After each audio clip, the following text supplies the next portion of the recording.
Welcome back. You're watching our special discussion as we decode the BJP's manifesto. Piyush, Goyal, coming back to you, you have in your manifesto talked about simplifying the tax regime or presenting a non-adversarial, more conducive tax environment. Some would have thought that if you had made a signal towards actually bringing in any kind of amendments to address or course correct the retrospective tax issue, that would have been a huge positive, a huge signal, especially as far as investors are concerned. Are you considering to move down that road if the BJP were to be voted to power? Is that a consideration at all? Why have you fallen short of that in your manifesto?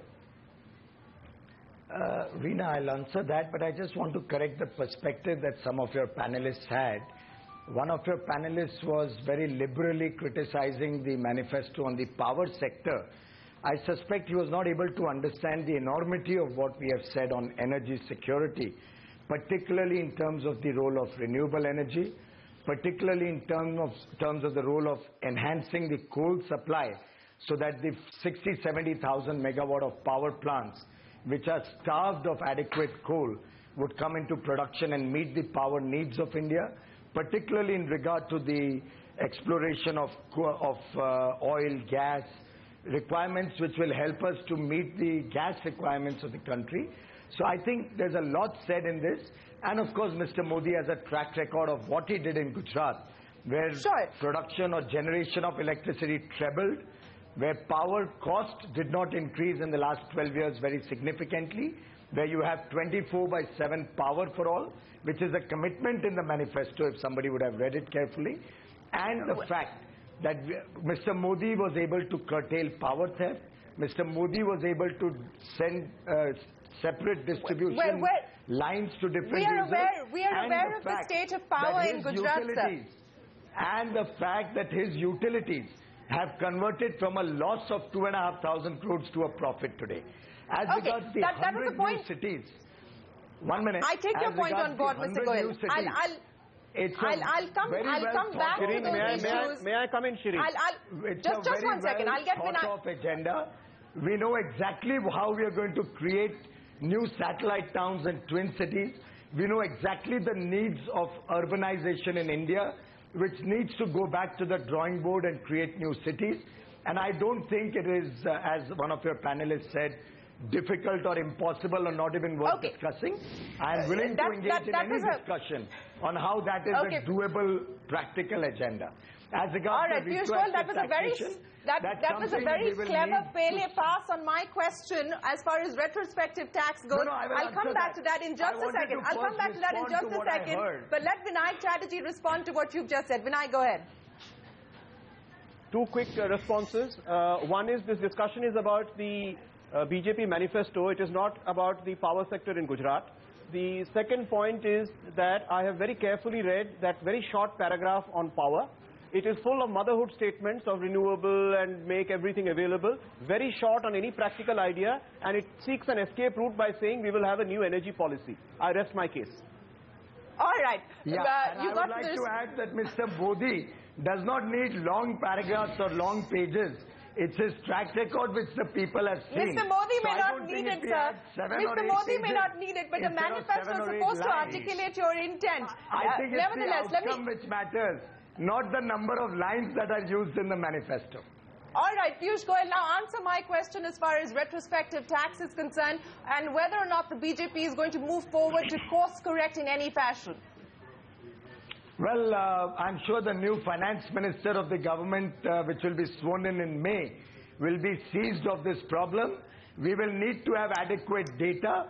In fact, in the Standing Committee of Finance, we kept arguing the case to get more data and understand what the government hoped to do by this extremely abhorrible step that this Congress government had done. They have actually killed the investment climate in India with We know that, sir. That's exactly the point. The case for why it is bad has been made several times over, including by you. You call it tax terrorism. I'm asking you a simple question. If the BJP were to come to power, will you do anything to course correct that, sir? Well, I'm sure we'll have to leave it to the new finance minister to study what this government has done and find a solution to all the mess that they have left behind. Not only in retrospective taxation, but the way they have messed around with transfer pricing, the way they have harassed taxpayers, both international and Indian, in the last 10 years, the way they have created a whole set of judicial complicated cases which has disincentivized investors, both domestic and foreign. That's another. I think the new finance minister will have to take a comprehensive view and find another effective Pele pass there, Piyush Goyal. Salman Soz, I know you've been waiting. I don't want this to become a political tutu meme between you and Piyush Goyal, but very quickly, go ahead with your first thoughts. Thank you, Sheereen. First of all, congratulations for putting together such an eminent panel, but you needn't have, because frankly the BJP and Mr. Modi have not really taken this manifesto exercise very seriously. It just shows by putting together a PowerPoint presentation and delivering it on the day of the election when people had already started voting. So it's a very disappointing thing, by the way. I really suspect that this whole thing, this presentation, was put together in the last 10 days or so. It is devoid of any specifics.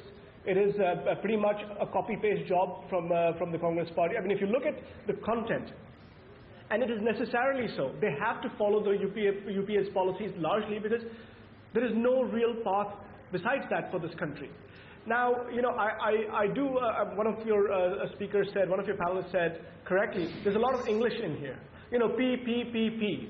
Now we're going to have a people, public, private partnership. I worked on these things. There is public-private partnership. You can have as many people as you want, but that's what it is. Urban, rural, and urban, we're already seeing that kind of transformation in this country. We talked about how, in our manifesto, if you remember, we talked about 100 so you're urban saying, clusters, the need for urban governance. Effectively, you're saying if you remove the BJP logo. Yes, go ahead. No, just Sheereen, yes. No, look, I mean, by the way, you know how big BJP's presence is on social media, and yet copycat manifesto is actually trending above BJP manifesto. The reason is people at large are saying that this is a copycat manifesto. But forget all that. Having a presentation, Mr. Modi may not really need more than 4 lines on the energy sector. But the people of India deserve to know in greater detail as to what this party wants to do. I've been working, and Piyush is a very senior person. I've been in debates with him. I've been following the BJP's progress very closely. And I thought, once the manifesto comes out, we'll know a lot more. There is nothing in this manifesto in terms of detail of how they're going to do what they're going to do. We know what they're going to do with their broad principles. But if you look at the Congress's, so your point is that it's short on the how-to. Your point is that it's short on the how-to. No, and look at retroactive taxation. By the way, the Congress has recognized what has happened, and we have put in this clause specifically in our manifesto. And by the way, this whole issue of we look into FDI multi-brand retail, FDI and multi-brand retail, and we'll reverse that policy because nothing has happened so far. It is going to be very dangerous. It's creating a lot of uncertainty in investors. And then they talk about investor sentiment. I'm sorry, I think that is totally wrong. Okay, that's a good point. That's a good point for me to take another quick commercial break. But gentlemen, hang in there. Piyush Goyal, I know you want to get a chance to respond. I'm going to bring you in, but we are going to have to take a quick commercial break here and be right back with you.